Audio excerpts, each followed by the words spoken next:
o que o diabo fez? Ele trouxe a Babel, que é aqui uma confusão, para a própria igreja. Então fica todo mundo falando uma língua desconhecida, ninguém se entende, não comunica nada, não acontece nada. E a Bíblia ainda fala, quando alguém falar em línguas, tem que ter alguém que interprete. Então você falar no idioma que eu não conheço, tem que ter alguém para interpretar.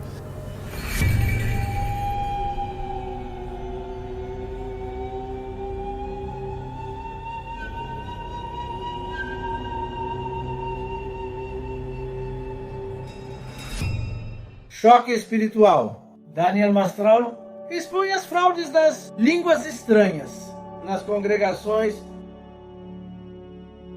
Seja muito bem-vindo ao canal do profeta e pastor Marconi Silva.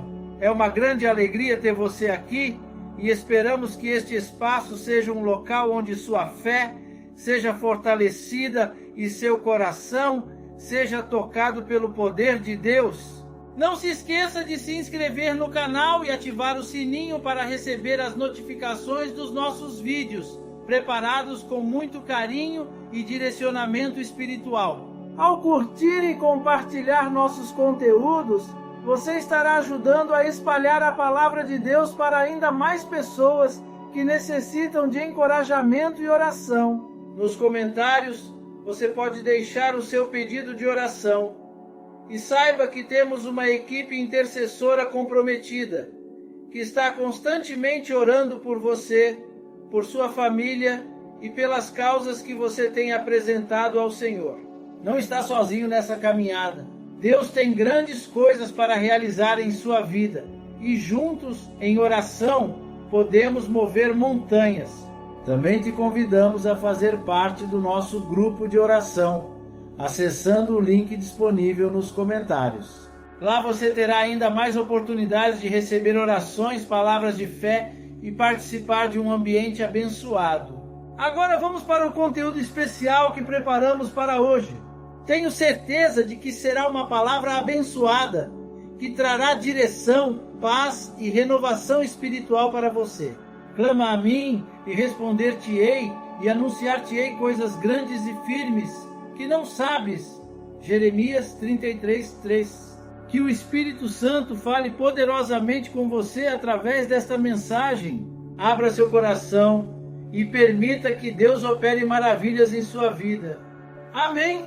Olá, pessoal! Hoje trazemos um vídeo bastante polêmico que certamente irá desafiar as suas crenças. Daniel Mastral faz revelações surpreendentes sobre práticas comuns em diversas igrejas, colocando em discussão a autenticidade das chamadas línguas estranhas ou língua dos anjos. De acordo com Mastral, muitas dessas manifestações, vistas como espirituais, podem não ter uma origem divina, mas estarem associadas a enganos demoníacos. Para muitos, essa revelação será um ponto de profunda reflexão, pois toca diretamente em práticas que acontecem em várias igrejas, sem que muitos fiquem cientes de sua verdadeira natureza. Daniel Mastral argumenta que, em muitos casos, o que é apresentado como um dom espiritual pode ser, na verdade, uma falsificação, uma ilusão criada para enganar os fiéis. Essa perspectiva, ainda que difícil de aceitar, nos leva a questionar a autenticidade dessas manifestações. Antes de entrarmos mais a fundo nessa revelação, é importante lembrar o que a Bíblia diz sobre falsos profetas e enganos espirituais. Em Mateus 24:24, encontramos a advertência: porque surgirão falsos cristos e falsos profetas, e farão grandes sinais e prodígios, de modo que, se possível fora, enganariam até os escolhidos. Este versículo nos alerta sobre a realidade de enganos espirituais, algo que Daniel Mastral busca combater ao expor essas práticas enganosas. A questão principal que Mastral levanta é se essas línguas estranhas que vemos em algumas igrejas são realmente genuínas, ou se estamos diante de uma manifestação enganosa. A partir dessa discussão, somos convidados a reavaliar nossas crenças e a discernir o que é verdadeiramente de Deus. Agora, vamos acompanhar a resposta completa de Daniel Mastral sobre esse tema tão delicado e revelador. Vocês falaram algo sobre línguas estranhas? Não. Eu queria saber o que era, de fato, naquela época, o que é hoje, se você fala, e contar uma experiência bem traumática que eu tive. Na época que eu era da igreja, já todo mundo falava, né? E é meio como se você fosse um calouro, né? Todo mundo já é veterano, fala, tal. E aí eu namorava um menino na época que era da igreja e ele me obrigou a falar. E eu me senti muito idiota, que eu fiquei lá rachada. O que é isso, línguas estranhas? Então, explica pra gente. Tá bom. Então é o seguinte, eles interpretam como línguas estranhas você falar hipoteticamente a língua dos anjos. Só que isso daí está fundamentado num acontecimento que ocorreu em Pentecostes, capítulo 2 do livro de Atos. O que aconteceu ali? O Pentecostes caiu, o Espírito Santo caiu sobre os apóstolos e eles começaram a falar línguas que eles desconheciam, mas eram línguas conhecidas. Era época de Páscoa, época de festa em Jerusalém, tinha muitos estrangeiros. Então vinham estrangeiros ali e escutavam o idioma deles. Pô, esses caras, esses galileus, estão falando no meu idioma, eu estou reconhecendo. Então todos que estavam vindo entenderam o que eles estavam falando. Eles estavam falando um idioma que era desconhecido para eles. Não era uma língua angelical, era uma língua humana, né? Então, com base nisso, né, muitas pessoas que, por exemplo, vamos supor que eu estou falando inglês com você e passa um francês. O francês não entende o que eu estou falando e está achando que eu estou bêbado, né? Então, na Bíblia coloca que as pessoas questionaram, pô, esses caras estão embriagados de vinho. São 9 horas da manhã, eles estão enchendo a cara de vinho. Porque eles estavam falando um idioma que aquela pessoa específica não entendia, mas outros entendiam. E a Bíblia chancela isso. Então, falar em línguas não significa que você fala uma língua incompreensível, né? Porque a língua tem que comunicar. E quando Paulo ele fala, ainda que eu falasse a língua dos anjos e não tivesse amor, nada seria.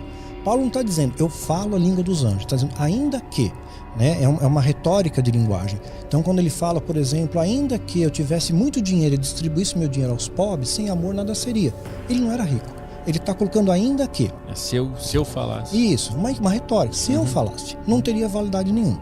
Aí o que acontece? As pessoas interpretaram falar em línguas estranhas, falar a língua dos anjos, falar qualquer coisa. E a língua deixa de comunicar. Olha o que o diabo fez. Ele trouxe a Babel, que é aqui uma confusão, para a própria igreja. Então fica todo mundo falando uma língua desconhecida, ninguém se entende, não comunica nada, não acontece nada. E a Bíblia ainda fala, quando alguém falar em línguas, tem que ter alguém que interprete. Então você falar no idioma que eu não conheço, tem que ter alguém para interpretar, né? Você fala inglês, eu estou falando para uma galera brasileira, né? Eu tenho que interpretar isso daí, eu vou traduzir o que você está falando para as pessoas, senão não comunica, não funciona, né? E aí o que acontece? As pessoas começam a enrolar a língua, e você vê que é muito comum falarem mais ou menos as mesmas palavras. Teve até uma igreja que comprou uma chácara, e isso é fato real, não é piada. Ela comprou uma chácara para fazer batismo, coisa dos jovens, né? E deu o nome de Manaia. E porque eles acreditavam que você chegando perto do local, você ia ler lá, Chácara Manaia. Então você já ia entrando na unção, né? Então, falar em línguas do tipo, lava sunga, lava saia, sirianda lá na praia, não quer dizer nada, não mudou nada, né? Lava sunga lá na praia. Sirianda lá na praia, não adianta nada. Então, tem um vídeo, fica pra galera assistir, que eu acho que eu explico também, tem um vídeo no meu canal, falar em línguas dos anjos, mas o Mário Persona, eu acho que ele é um cara muito sensato, ele conseguiu sumariar muito bem, em 5 minutinhos ele explica. Antes de prosseguirmos com este tema intrigante, é fundamental entender as 6 condições que, segundo Mário Persona, são necessárias para que uma pessoa fale em línguas estranhas, também conhecidas como a língua dos anjos. Essa prática espiritual é amplamente debatida entre teólogos e estudiosos da Bíblia, e compreender os critérios que autenticam essa manifestação pode nos ajudar a discernir o que é genuíno e o que pode ser um engano. Bem, a palavra de Deus, escrita pela inspiração do Espírito Santo, apresenta pelo menos cinco condições para se falar em línguas estrangeiras. Se forem atendidas pelo menos as 5, eu não posso falar nada contra, né? Mas se não forem atendidas essas 5 condições, eu não poderei crer que se trate de uma manifestação do Espírito Santo de Deus, porque é simples. o Espírito Santo de Deus não iria se manifestar de uma maneira diferente daquela que ordenou. Porque se ele fizesse isso, nós não poderíamos mais confiar na palavra escrita. Se o Espírito Santo de Deus abrisse exceções e se manifestasse da maneira diferente àquela ensinada por ele próprio. Portanto, você pode verificar, quando você diz que enviou pessoas falando em línguas estrangeiras, verifique se essas 5 condições estavam sendo atendidas, fazendo as seguintes perguntas. Primeiro, a reunião onde são manifestadas essas línguas é de portas abertas para todos ou é reservada apenas aos crentes? A passagem em 1 Coríntios 14, 22 diz assim: de sorte que as línguas são um sinal não para os fiéis, mas para os infiéis. Ou seja, é um sinal aberto a todos.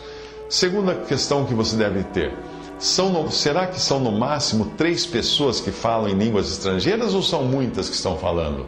Porque a passagem de 1 Coríntios 14, 27 diz assim: e se alguém falar em língua estranha, faça-se isto por 2 ou quando muito 3. Terceira condição: falam um de cada vez ou falam todos juntos?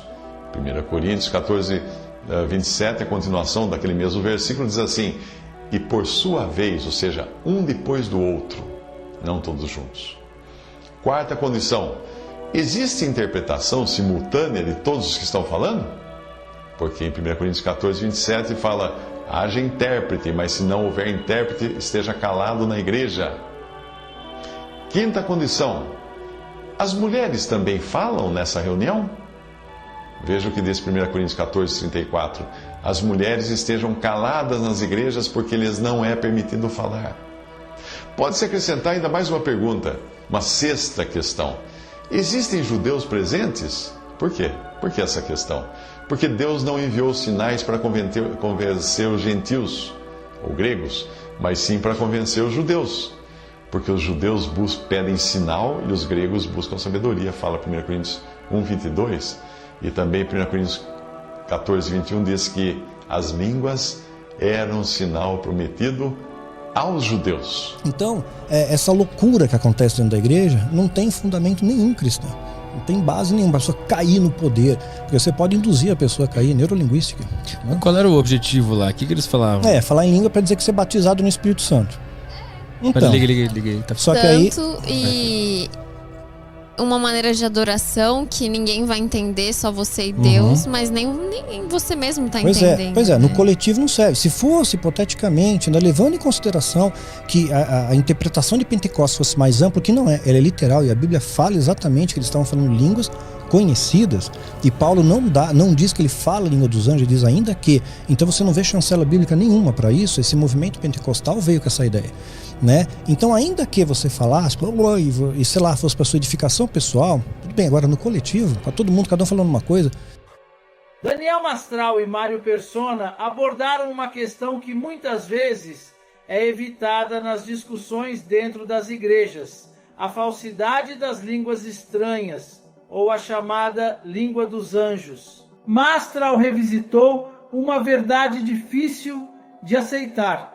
Algumas dessas manifestações, que deveriam ser sinais autênticos do Espírito Santo, podem estar sendo usadas como instrumentos de engano, manipuladas por forças espirituais malignas.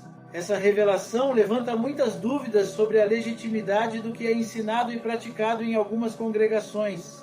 A autenticidade dessas manifestações espirituais torna-se uma questão crucial, especialmente para aqueles que buscam uma fé genuína. Uma coisa é certa: precisamos exercitar o discernimento. Em 1 João 4:1 está escrito: amados, não creiais a todo espírito, mas provai se os espíritos são de Deus, porque já muitos falsos profetas se têm levantado no mundo. Esse versículo nos lembra que nem toda manifestação espiritual é divina e que devemos testar aquilo que vemos e ouvimos, sempre buscando confirmação na palavra de Deus. Daniel Mastral e Mário Persona também sugerem que, em alguns casos, pastores e líderes podem estar, ainda que sem intenção, promovendo práticas espirituais equivocadas dentro das igrejas. Essa é uma reflexão que precisa ser feita com muito cuidado e humildade, pois não é fácil admitir que algo que parece espiritual pode, na verdade, ser uma obra do engano. Jesus, em Mateus 7, 15 e 16, nos adverte sobre os falsos profetas. Acautelai-vos, porém, dos falsos profetas, que vêm até vós vestidos como ovelhas, mas interiormente são lobos devoradores. Pelos seus frutos os conhecereis. O que Daniel Mastral e Mário Persona nos alertam é justamente isso: observar os frutos das manifestações espirituais. Será que essas experiências realmente trazem edificação e crescimento espiritual? Ou estão causando confusão e divisão? É preciso avaliar o impacto dessas práticas no corpo de Cristo e, sobretudo, questionar sua origem e propósito. Então, deixamos essas questões para reflexão. Qual é a sua opinião sobre o tema? Você acredita que as línguas estranhas que ouvimos em muitas igrejas são genuínas ou existe algo mais profundo acontecendo por trás dessas manifestações? Compartilhe sua opinião nos comentários e vamos discutir esse tema tão importante. E não se esqueça, nos comentários fixados, você encontrará o link para o nosso grupo de oração, onde também temos campanhas de fé e testemunhos poderosos esperando por você e sua família. Junte-se a nós nessa caminhada de fé, compartilhe suas experiências e seja edificado por tudo o que Deus tem feito em nossas vidas. Que o Senhor abençoe grandemente você e sua casa. Nos vemos no próximo vídeo.